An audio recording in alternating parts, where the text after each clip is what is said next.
In the 2016 referendum, the British people were asked a simple question. Do you want to remain in the European Union, or do you want to leave the European Union?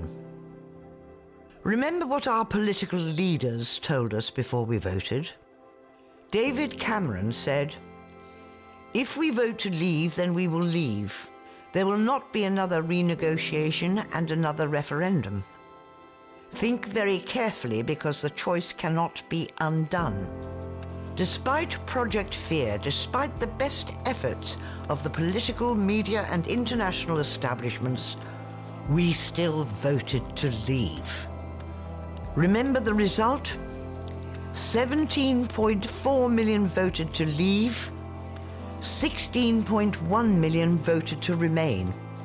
A clear and decisive result. What happened next?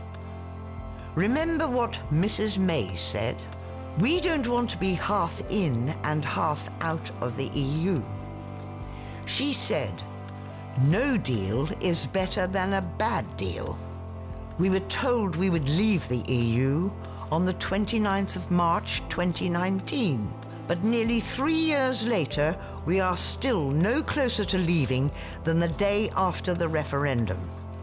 All we have is Mrs. May's withdrawal agreement, which, if implemented, would mean that we would leave the European Union in name only. Even so, our MPs in Parliament have refused to vote for this appalling surrender document. Too many MPs from the Conservatives, Labour and Lib Dems have lied to us and betrayed the 17.4 million who voted to leave.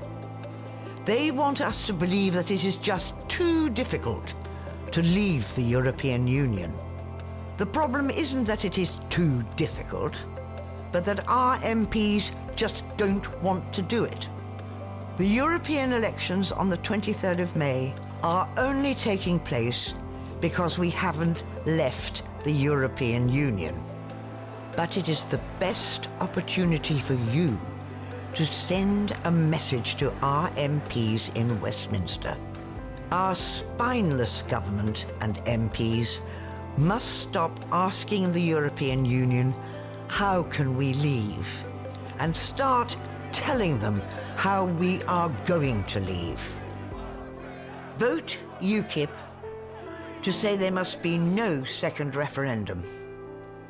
Vote UKIP to say leave the European Union now by means of unilateral and unconditional withdrawal. Vote UKIP to make Brexit happen. UKIP has fought for 27 years to set Britain free from the European Union. It was the UKIP electoral threat that brought about the referendum. If there had been no UKIP, there would have been no referendum and no great victory. But we still haven't left the European Union, so please vote again for UKIP on the 23rd of May to make Brexit happen.